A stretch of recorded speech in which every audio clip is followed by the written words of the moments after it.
और अब आपको बताते हैं कि आखिर सुप्रीम कोर्ट के फैसले में क्या है, क्या कुछ इस फैसले में कहा गया है। जरा मैं आपको वो बताता हूं कि क्या बारीकियां उस फैसले की है। 30 सितंबर 1990 की जन्म तिथि सही नहीं है, ये बात सुप्रीम कोर्ट ने मानी। 21 अप्रैल 2015 को क्वीन मैरी हॉस्पिटल लखनऊ से जारी हुआ था बर्थ सर्टिफिकेट।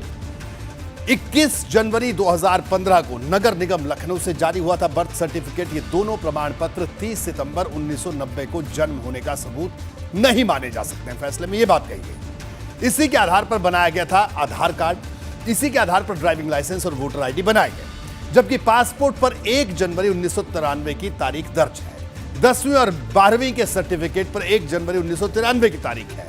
कम उम्र के आधार पर अयोग्य ठहराने का संवैधानिक प्रावधान है। अब्दुल आजम का नामांकन स्वीकार करना सही नहीं था, यह बात भी कही गई है फैसले में। हाईकोर्ट के आदेश में किसी तब्दीली की जरूरत नहीं है, यह बात भी कही है इस फैसले में।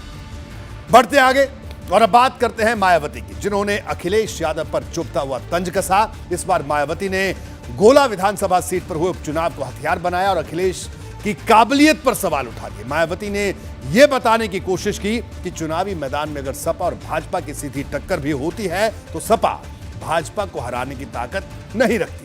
बसपा सुप्रीमो मायावती को मैनपुरी वाला चैलेंज भी दिया।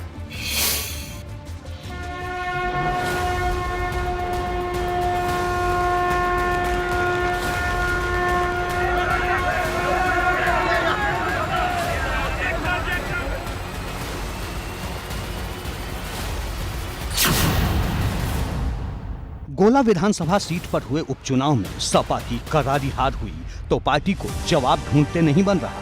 कभी अखिलेश यादव धांधली की बात कहते हैं तो कभी उनकी पार्टी की तरफ से मायावती को कसूरवार ठहराया जाता है।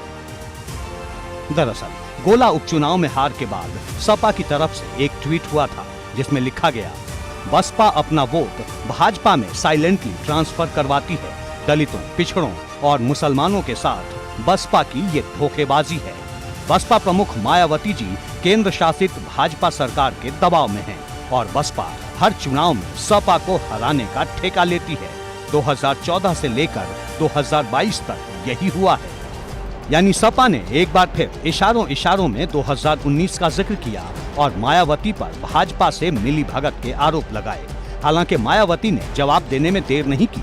उन्होंने ट्विटर से ही समाजवादी पार्टी और अखिलेश यादव पर चुभता हुआ पलटवार किया। मायावती ने ट्वीट किया, गोला उपचुनाव में भाजपा की जीत से ज्यादा सपा की करारी हार की चर्चा है। सपा 34,298 वोट से गोला उपचुनाव हारी है।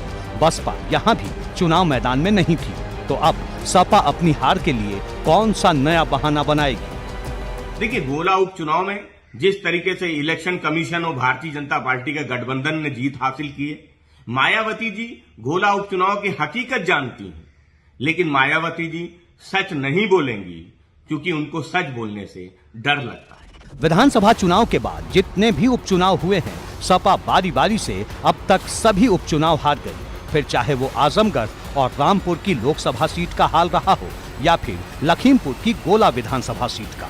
और इन्हीं नतीजों को आधार बनाकर मायावती सपा पर चुभने वाला तंज कस रही हैं। मायावती ने एक बार फिर सपा की काबिलियत पर सवाल उठाए। उन्होंने ट्वीट किया, अगले महीने मैनपुरी लोकसभा व रामपुर विधानसभा के लिए उपचुनाव में आजमगढ़ की तरह ही सपा के सामने अपनी इन पुरानी सीटों को बचाने की चुनौती है।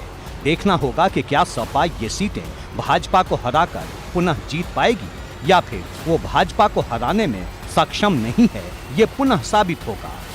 वो बात सत्य यही है कि भारतीय जनता पार्टी को अब सभी समुदाय के वोट मिल रहे हैं।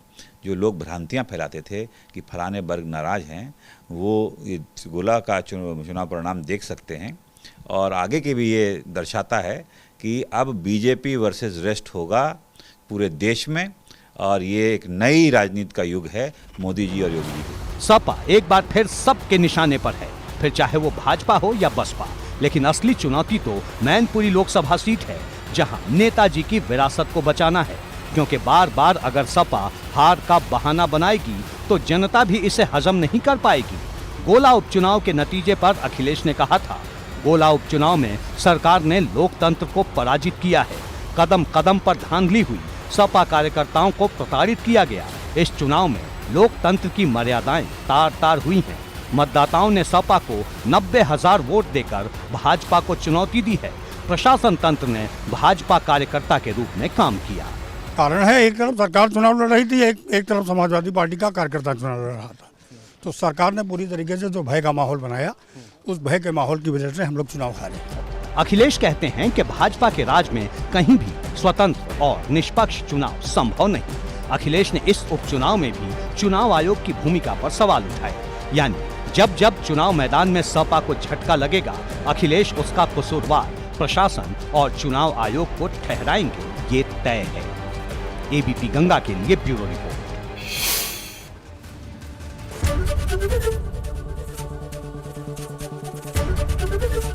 एबीपी गंगा, खबर आपकी, जुबान आपकी।